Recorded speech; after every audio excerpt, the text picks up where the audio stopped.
রাজবাড়ি, বড় রাজবাড়ি থেকে এদিকে যাচ্ছি, সোজা হাঁটবো ছোট রাজবাড়ি। আরেকটা ট্রেজার, কলকাতার মধ্যে হিডেন জেম বলুন বা ট্রেজারের উদ্দেশ্যে চললাম।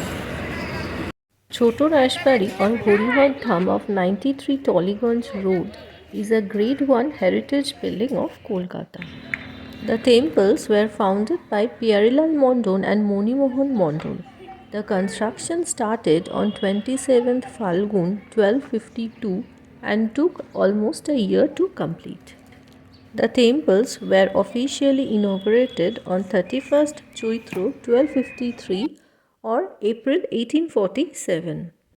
The temple complex are by the side of Adi Ganga, which one time served as a major pilgrim route, and there is also a ghat named as Choto Rajbari Ghat with 4 columns. But now everything is in a very pathetic state. Earlier there was a নহbot Khana. The temple complex comprises a Navaratna 9 pinnacle temple and the 2 Pancharatna 5 pinnacle temples on either side. There are also 10 Archala 8 roofed Shiv temples. The Navaratna temple is dedicated to Gopalji. The idol of Shamsundarji, which was previously brought from Bawali, South 24 Parganas, is also worshipped here along with Gopalji. There are also 3 Archala temples outside the complex. Of the 12 Shiva temples, apart from Navaratna temple of Gopalji, each temple has a Shiva linga made of Koshti Pathor with a separate name. To name them from the northeastern side are the Bhuvaneshwar, Ramchandreshwar, Kailashnath, Bhutnath, Sareshwar, Govindra, Chandreshwar, Nokuleshwar, Kamalakanteshwar, Bholanath, Taraknath, Ratneshwar and Kopeshwar. The rest 3 Shiva temples outside the temple complex are meant for worship for the general public and are dedicated to Shambhunathji, Vishwanathji and Nilkanteshwar. অনেকের কাছে হয়তো আমি যেটুকু history বললাম একটু boring লাগছে, আমি একটু শর্টে বলে দিই। দক্ষিণেশ্বর মন্দিরে অনেক আগে তৈরি হয়েছিল এই মন্দিরটি, কিন্তু আজ অযত্নে পুরো ধ্বংসাবশেষে পরিণত হয়েছে।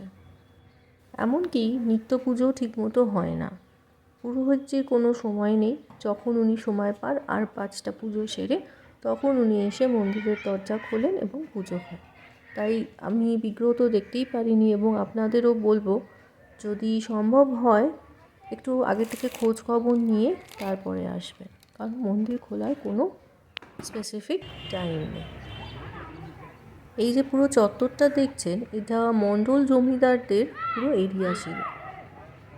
এখন সবই ধ্বংসাবশেষ, কিছু কিছু সেবায়েতরা আছেন একটা সাইড করে। বাচ্চারা এখানে খেলার মাঠ হিসেবে এটা পরিণত হয়ে গেছে। বাট রিয়েলি এটা একটা হিডেন জেম অফ কলকাতা। তাই যদি কোনোভাবে এই সংস্করণ করানো যায় খুবই ভালো হবে।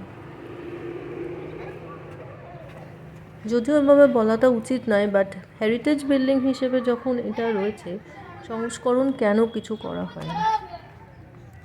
ডেফিনেটলি এত পুরনো ঐতিহ্য আমাদের একটা সংস্কারের তো দরকার আছে এখানে। সময় সুযোগ পেলে তাই একবার এসে ঘুরে যেতে পারেন। টালিগঞ্জ এরিয়ায় আর কি দেখার জায়গা আছে আমি লিঙ্ক শেয়ার করে দিচ্ছি, কেউ এই দিকে এলে এগুলো অতি অবশ্যই দেখে যাবেন।